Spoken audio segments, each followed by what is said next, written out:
অভিনেত্রী রাফিয়া রশিদ মিথিলা ও নির্মাতা সৃজিত মুখার্জির দাম্পত্য জীবন নিয়ে ফের বিচ্ছেদের ইঙ্গিত শোনা যাচ্ছে। সৃজিত ও মিথিলা ভালোবেসে বিয়ে করেছিলেন, কিন্তু এক ছাদের নিচে তাদের থাকা হয় খুব কম। কাজ নিয়ে দুজনেই ব্যস্ত। চলতি মাসের 23 সেপ্টেম্বর ছিল সৃজিতের জন্মদিন। ভারতীয় গণমাধ্যম হিন্দুস্তান টাইমসের সূত্র মতে ওই দিন সোশ্যাল মিডিয়ায় নানাজনের শুভেচ্ছায় সিক্ত হয়েছেন সৃজিত।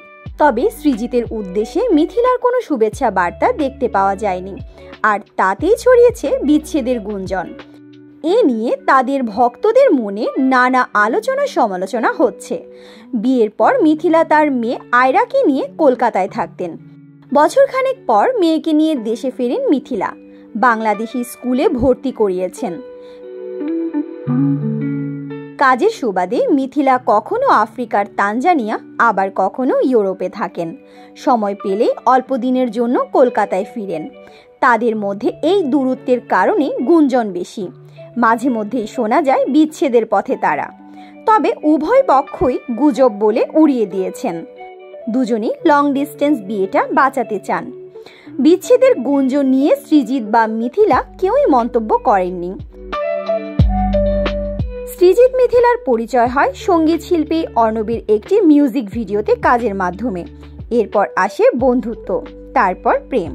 সৃজিতের সঙ্গে বিয়ের আগে 2006 সালের 3 আগস্ট জনপ্রিয় সঙ্গীত শিল্পী তাহসানকে বিয়ে করেন মিথিলা। কিন্তু দীর্ঘ 11 বছরের সম্পর্কের ইতি টেনে জুলাই 2017 সালে তাদের বিচ্ছেদ হয়। আমাদের ভিডিওটি যদি আপনাদের ভালো লেগে থাকে তাহলে প্লিজ একটু লাইক করে দিন এবং অনেক শেয়ার করার অনুরোধ জানাচ্ছি। সেই সাথে আমাদেরকে কমেন্ট করে জানিয়ে দিন ভিডিও সম্পর্কে আপনাদের মতামত।